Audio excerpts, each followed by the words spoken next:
Har'ammoo viidiyoo biraatiin walitti deebineetii jira. Viidiyoon har'a qabadhee dhufe keessaa waanuma na ajaa'ibe keessaa fi hinaaffaa nuti warra shamarranii oduu hedduu takka waan na ajaa'ibe keessaa akkuma baratame Gaafayyoof Caaltuu yeroo akkasiin hinaaffan akkas nama godhudha. Hinaaffan hanga kana hinaaffaa nama hinaafsisaa hinaaffan bifti hinaaffaa kana qaba jennee gaafa amma daallu hinaaffan kallattiidhumaan jira jechuudha. Maaliif taanaan dhala namaa kana keessattuyyuu gaafa dhaqanii abbaan manaa tokkotti nama lama yookiin sadi ta'anii heerumanii kuni dirqama hinaaffanni jira jechuudha. Maaliif taanaan tokkotti hinaafuun waanuma jiru jechuudha. Hinaaffan ani fayyoorraa arge keessaa inni tokko maalidha? Yeroo baay'ee irreen nallaadha.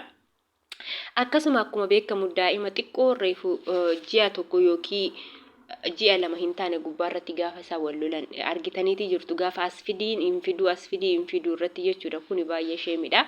Nagaallee isin gaafachuutii hin daganne nagaaf jaalalli waaqayyoo haalaaf bakka jirtanitti isiniif haa baay'eetu. Obboleeyyan koo amantaa biroo taataa yoo yaashamaa harka fuunee jirtu nagaa keessanii nageenyi innaan biratti argamu akka isin biratti irree argamu abdiif amantaa guddaatiin qaba. Egaa obboleeyyan koo viidiyoo irratti akkuma argitan kanagaa fayyoo fi caalturraa waa sautii dhufe jechuudha. Maaliif taanaan daa'imti kennaa waaqayyooti.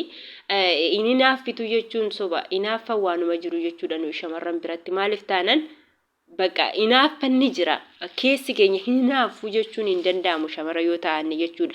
Kanaaf immoo inaaffan akkuma ta'ettu in beekta waan na ta'eef beekteetu mootuma beektutti galte waan na ta'eefu inaaffaa kana dhiistee xiqqoo ishee baqqaasii illee guyyaan gammachuu kun ni gaa waan na ta'eefu guyyaa kana anas na gahaa anis nan argadha jennee teenyee yaaduu barbaachisaadha malee mucaa dhiiga ganaa guyyaa 20 qabanne yeroo isheen gaafa caaltuun achi taasisee aniin ka'u asnatti kennu jettu maaluma hojjetu jarri kun hin jedhan gadhumaattan dhaggeeffadhe viidiyoo sana kun ta'uutii hin qabu. Maaliif taanaan daa'imti egaa haati edda hin barbaanne giddiidhaan hin kennu laafatti si ha'a jechuun baay'ee ulfaataadha. Osuma biraan keerree ta'ee jechoota akkanaa fayyadamuun baay'ee badaadha. Maaliif taanaan warra achi jala jiranii koomentii warreen barreessan isinitti fidina.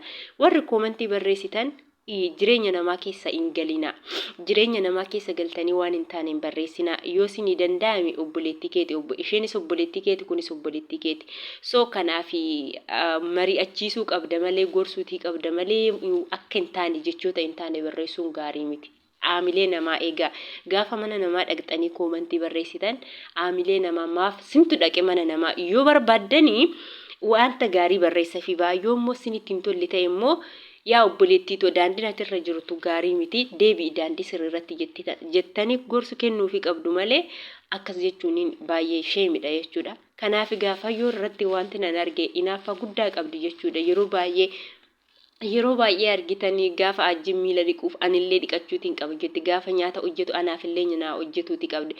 Abshir atillee guyyaa badhaasa kana guyyaa kennaa guyyaa addaa kana laal atillee akkasuma ulfooftee daa'ima kee harkaan qabatta jechuudha. Maaliif taanaan adeemsa keessaa har'a sitti fakkaachuutii danda'a. Har'a gaafa isheen daa'ima baattee teessu anis otoon akkas jedhee jechuu dandeessa. Garuuti siifillee waaqayyoon kana caala siif kenna waan ta'eef atillee guyyaa eeggata malee daa'ima ni argatta waan ta'eef wantoota akkanaarree piraankii akkanaarree irratti hojjechuun gaarii miti. Namoonni baay'een nama balaaleffata jechuudha. Namoota baay'eetu si balaaleffataa jira. Ati keessa kee kan beeku sidha. Piraankis fakkeessitee inaaffadhuma keessa kee jiru hojjechuutii dandeessa. Yookiin immoo inaaffadhuma dhiisteeti immoo waanuma sitti fakkaate hojjechuutii dandeessa. Dhalli namaa kun egaa sammuun kan nutti kenname karaa tokkoon hundi keenyayyuu amala garaagaraa qabna bifa garaagaraa qabna jechuudha. Wanti beekuu qabnu maaliif taanani baay'ee ulfaataadha.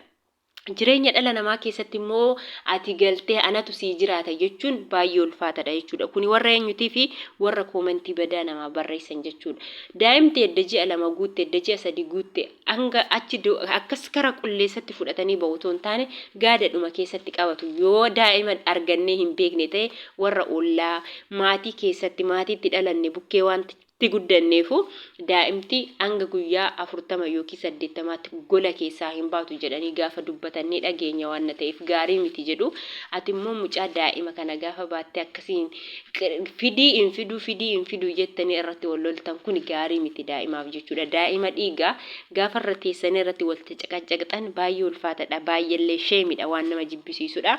Kanaaf inaaffan akkuma ta'utti ta'ee dirqama akkuma duraasinitti jedhe wanta gochuu qabnu hundumayyuu itti yaadne gochuu qabna. Firaankii irree yoo taate firaankii akkamii akka hojjechuuti qabnu. Dhalli namaa ni dogoggoraa hin dogoggoruu miti. Erga beektee kun dogoggoraa miti.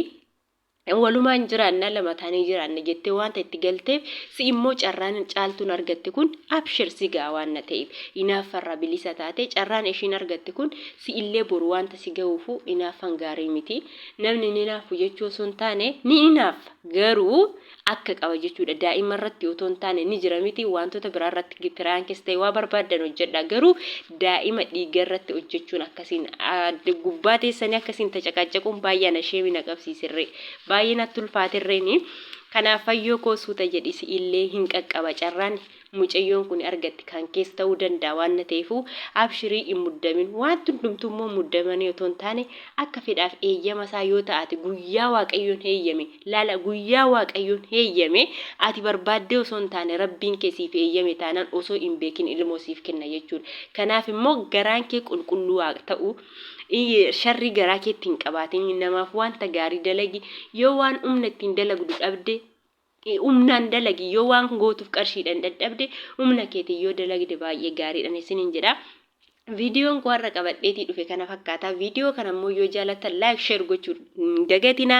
Warreen maamila maskii fiqirii taatan laayik sheer gochuu hin dagatina. Warreen immoo maamila maskii fiqirii hin taane kottaa maamila kootti dabalamaan isiniin jedha. Jechootan dubbadhe kana keessatti immoo arraba badaa yoon dubbadhe maqaa waaqayyootiin dhiifaman isin gaafadha. Warreen koomentii naa barreessitan arrabaan yoon illee dogoggore bakka kanatti dhaabbadhu siin galchu waa'ee namaa jedhaatii naa barreessaa malee arrabarraa bilisa ta'a. Yeroo baay'ee aamilee shamarranii cabsuuf jechoota shamarran taatanii mana namaa jala dhuftanii jechuun barreessitan jechoota badaadha. Nan arga koomentii garaagaraa nama mana namaa dhaqee jechuudha.